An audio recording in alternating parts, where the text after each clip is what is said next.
Photojournalist Pete McBride spent nearly 20 years returning to the Colorado River to document its magnificence and its decline. From its headwaters in the Rocky Mountains to its final drops in a Mexican delta, the river offered him countless scenes of wonder and despair. In his new book, McBride wants people to see the effects decades of drought and overuse have had on the river and how to help it heal. I'm Jennifer Errick, and this is The Secret Lives of Parks.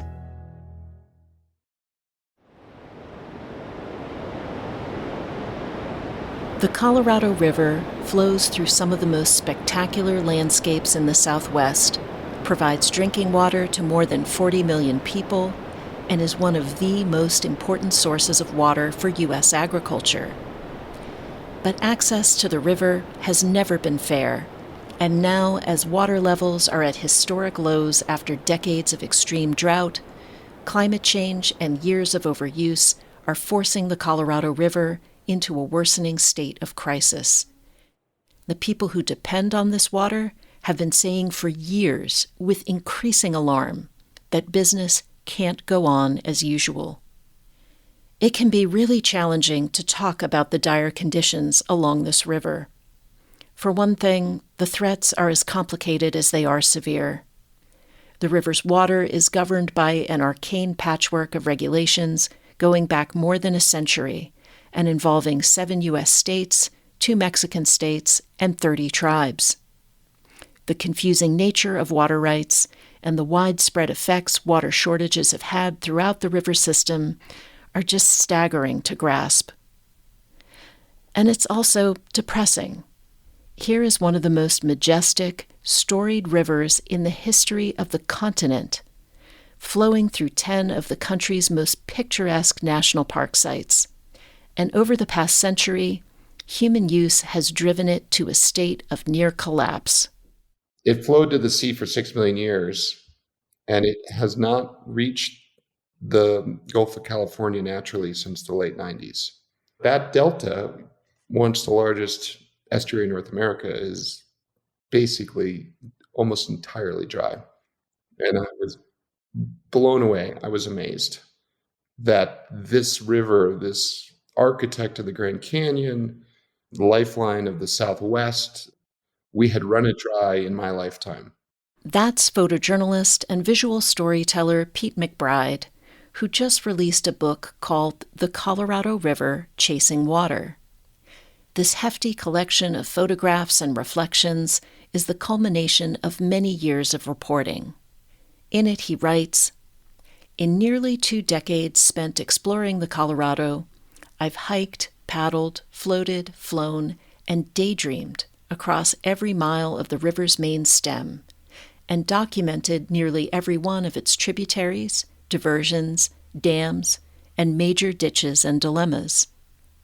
I've made hundreds of thousands of images of the river in all its shapes and sizes, trying to capture both the beauty and the mind-boggling, heartbreaking change."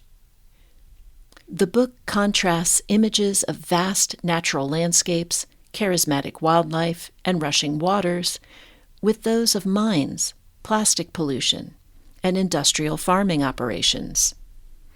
Regardless of whether McBride has his lens trained on a snow-capped mountain or a highway overpass, he finds awe in what the river offers him. There's an artistic beauty that I think will hold people's eye and attention a little bit, but then they dig deeper, they're going to pick up another lesson from it. It's not just normal beauty. It's sort of a lost, dead beauty.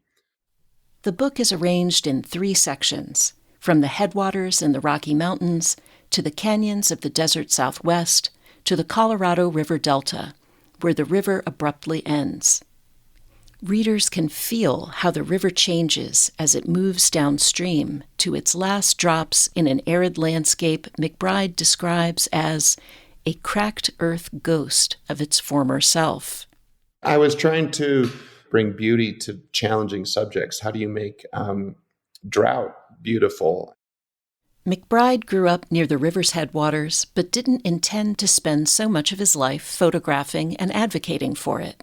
I don't think when I was a boy I realized that I was connected to this river, but I grew up in the heart of the Rocky Mountains in Colorado, and as a young boy was following my father and friends up 14,000-foot peaks, which is, of course, the headwaters of this river. And I think it gave me a huge appreciation of the outdoors without realizing it. He started his career as a photojournalist working on assignments around the world for outlets such as National Geographic and Smithsonian Magazine. But by 2007, his adventures had taken a toll on him.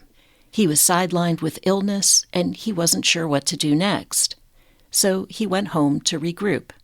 My father, he's been a lifelong pilot, and he flies a single-engine tail dragger. And so we went up for a flight, and he's always kind of trying to get me back home. And he's like, why don't you do a project back here? It's getting drier and water's becoming more of an issue everywhere.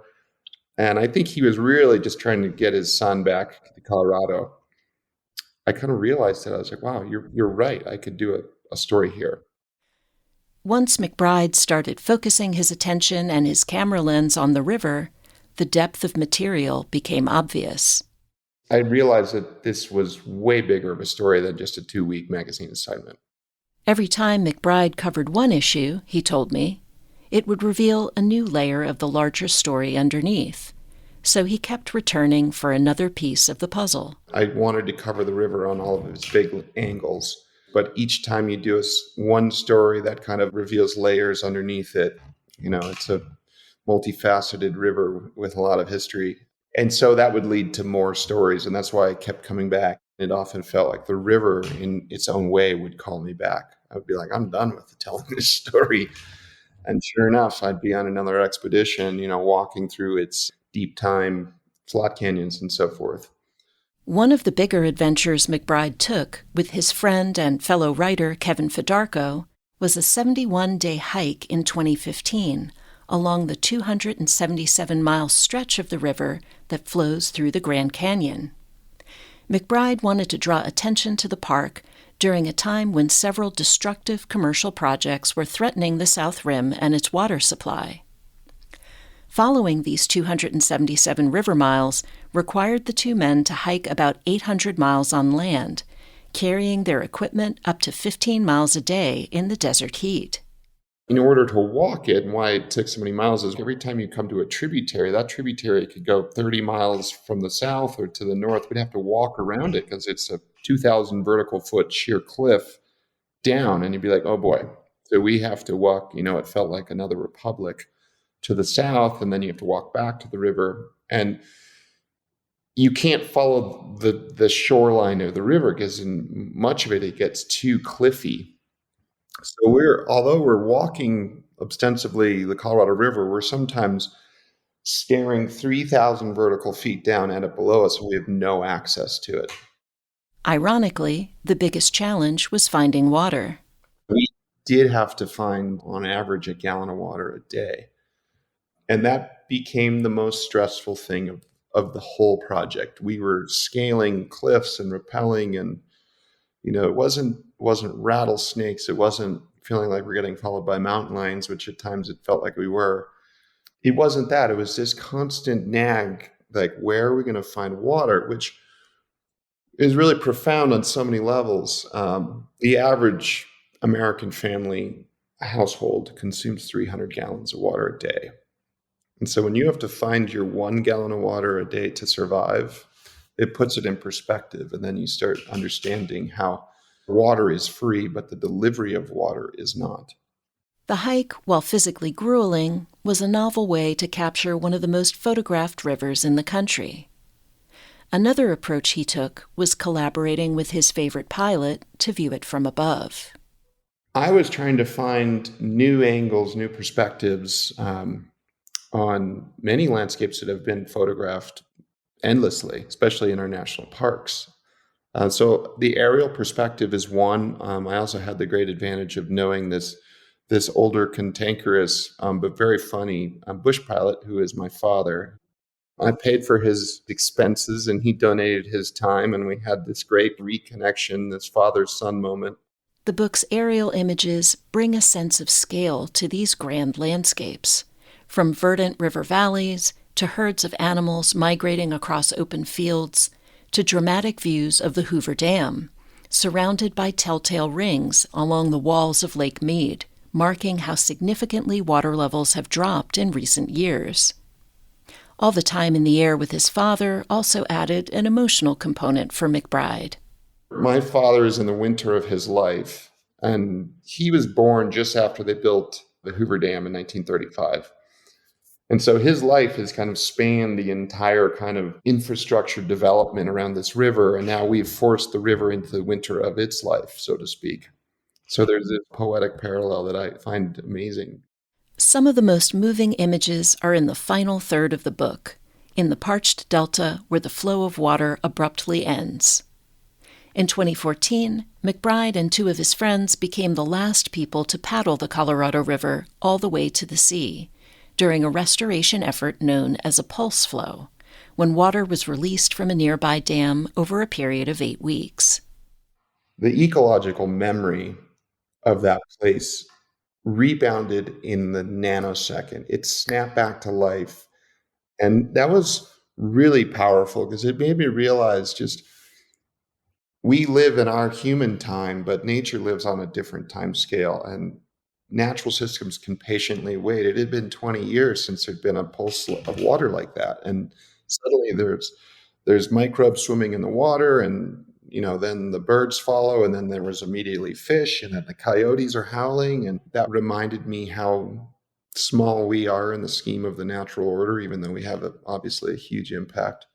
In the book, McBride features images of this pulse flow alongside the reality of what this dried earth looks like now. There is an image of my friend John Waterman paddling in what looks like, I describe it as a frappuccino pit full of like frothy muck and plastic bottles and fertilizer contaminants, and I think raw sewage even. It was not pleasant. And naively, we had been paddling in pack rafts. I was like, wow, we're going to actually paddle our way through some of this delta. I'd heard it had been drying up. I didn't really know. We'd just crossed the border officially, and we're in the frappuccino pit. And I was like, what is just happening? The river just fizzles, and that's it. And we looked at it, and we're like, I guess we're walking. That's where it really hit me, kind of all four chambers of my heart. I was like, oh my goodness, I had no idea. I had a visceral response looking at McBride's photograph of the polluted puddle where the river goes dry, miles before reaching the ocean. According to McBride, the crisis may be most visible here, at the end, but the entire river system is affected by this severe shortage of water, even where there is an illusion of abundance.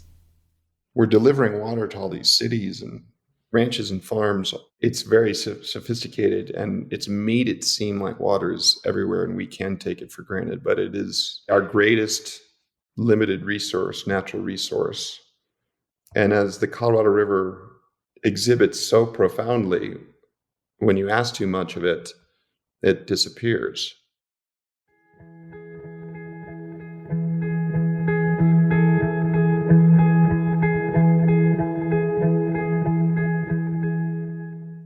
How did the crisis on the Colorado River get this severe? Experts trace the dysfunctional management of the river back to the first formal agreement governing its use, the Colorado River Compact of 1922. This agreement, negotiated between 7 U.S. states, defined how the river's water would be allocated, but it was based on faulty information from the get-go. We used data that was not accurate because the data they used was on like a 100-year flood, basically. So we started out with this concept that the river has much more water than it does, but we have allocated in such a way that everyone gets the same amount. We're not allocating by percentage. So as the river dwindles, everyone's still taking the same amount of water as if it's flowing like it did in 1900. And now the river is flowing at roughly 20% less. These water allocations are granted on a use-it-or-lose-it basis, encouraging people to take water they don't need to maintain their water rights the following year. In the introduction to the book, McBride's friend, Kevin Fedarko, the adventurer who hiked the Grand Canyon with him, writes, "No river in the Western Hemisphere is more rigorously controlled, more stringently regulated, or more heavily litigated than the Colorado. And none has been exploited so ruthlessly that, according to the Bureau of Reclamation, every drop of water is used and reused up to 17 times before the river dries up and dies in the Sonoran Desert south of the border." According to McBride, the various compacts and regulations also shortchange stakeholders, including members of the many tribes who have lived along the river for generations. There are 30 Native American tribes that have water rights to the Colorado River, which actually amount to about 20% of the river's flow. Like so many historic promises with tribal treaties that we signed, they're empty. We're like, we'll give you water, but we're never going to get water up to you. Again, water is free. The transportation of it is not. So bringing the tribal voice back to the table and giving them a say in how that water is used and giving them rights and access is important. That's happening in pockets, but there's a long way to go there. Meanwhile, agricultural operations use up most of the river, and many water-intensive crops are shipped overseas as animal feed. Because water is becoming so limited and so challenged around the globe, other countries, Saudi Arabia, China, they're buying our alfalfa at 3x the price and exporting it in those Amazon containers that are, typically been going back empty. So they're just taking advantage of loopholes in our own policy. We've let our ag water be very accessible and very affordable. It's a situation McBride finds sadly ironic. 70+% of the river in the lower basin, it's much more like 80% goes to agriculture, of which most of that agriculture is actually forage crops. So while on one hand we're living in drought and the driest, hottest times we've ever had around this river, the other hand we're exporting that water overseas in the form of hay.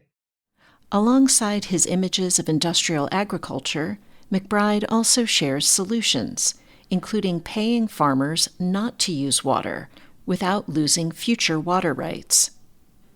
McBride also wants agreements governing the river to allocate water by percentages of the total flow rather than fixed amounts, so states can't take more than the river can give, especially in drought years. And he supports disincentives, such as tariffs levied against companies that export water overseas in the form of forage crops. Yes, we need to eat, and we want to have baby spinach in January. And if you live in New York City, that's coming from the Colorado River Basin. But we need to do smart ag. We can't just be growing cash crops. He believes an important component to better management is having more people involved. We need to make it easier, and we need a greater leadership pool, better dialogue, better leadership that's inclusive of everybody at the table. And not just inclusive for the interests of user groups that are already there, for instance, agriculture, energy, municipalities. McBride believes that environmental organizations are an important part of the conversation, and he praises his partners, the Audubon Society, the Nature Conservancy, and the Grand Canyon Conservancy, that helped him publish his book. The National Parks Conservation Association is in the process of building a campaign to protect the 10 parks dependent on the Colorado River as they adapt to a changing climate and an overallocated water supply. These groups, I think we need to support these groups more than ever with these situations because they bring the river's voice back to the table. Despite how entrenched these problems are, McBride finds reasons for hope. From the remarkable comeback he witnessed during the pulse flow he paddled in 2014, to examples of creative collaboration and problem solving. Nature can rebound. It is resilient. The river is resilient. And I think we've spent the better part of the last half century kind of engineering our way to use this river to get water to other places. And now we're starting to learn that, we can still do that, but we can be more efficient. And so our engineering is now moving towards efficiencies.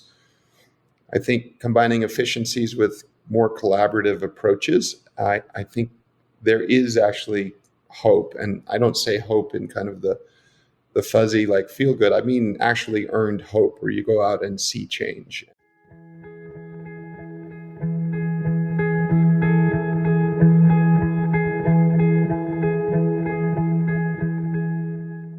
I feel compelled to ask Pete McBride if he has a favorite photo in his new collection, and his response is only fair.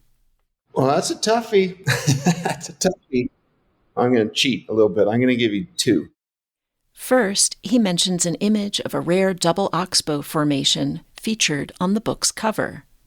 Two bends in the river that sit side by side at Canyonlands National Park in Utah. Double oxbows of this size and scale, this is in Canyonlands National Park, are very rare. I haven't seen very many of this scope. There's some others in the Colorado River Basin, some oxbows like this that are magical, but this one is special because I took it at the first crack whisper of sunlight, and it's an aerial picture, and I took it with my father. He'll be 86 when this book comes out. My father still flies occasionally, but we will not be able to do a flight like that again.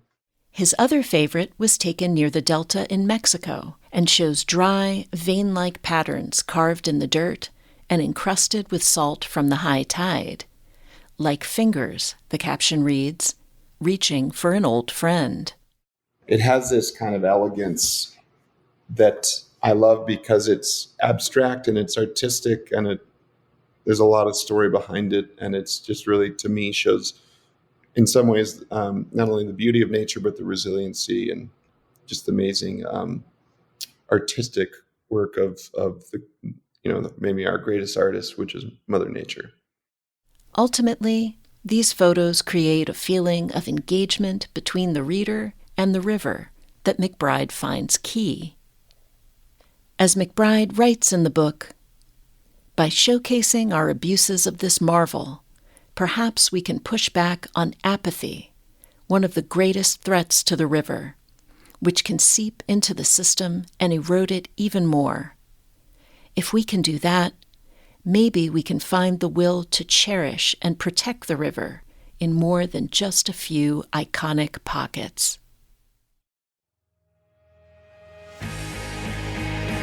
The Secret Lives of Parks is a production of the National Parks Conservation Association. Episode 28, The Beauty of Loss, was produced by me, Jennifer Errick, with help from Todd Christopher, Bev Stanton, and Linda Couton. Special thanks to National Parks Magazine Editor-in-Chief, Rona Merrick, NPCA Southwest Regional Director, Ernie Atencio, and NPCA Southwest Associate Director, Erica Pollard. Original theme music by Chad Fisher. Learn more about Pete McBride's book, The Colorado River, Chasing Water, at rizzoliusa.com. Get the full link in the show notes. See a selection of McBride's photos in the new spring issue of National Parks Magazine at npca.org/magazine. Subscribe to our award-winning magazine for just $25 to get 4 thoughtfully reported issues a year and all the other perks of NPCA membership by going to npca.org/subscribe. Learn more about this podcast at thesecretlivesofparks.org. For more than a century, the National Parks Conservation Association has been protecting and enhancing America's national parks for present and future generations. You can join the fight to preserve our national parks. Learn more and join us at npca.org.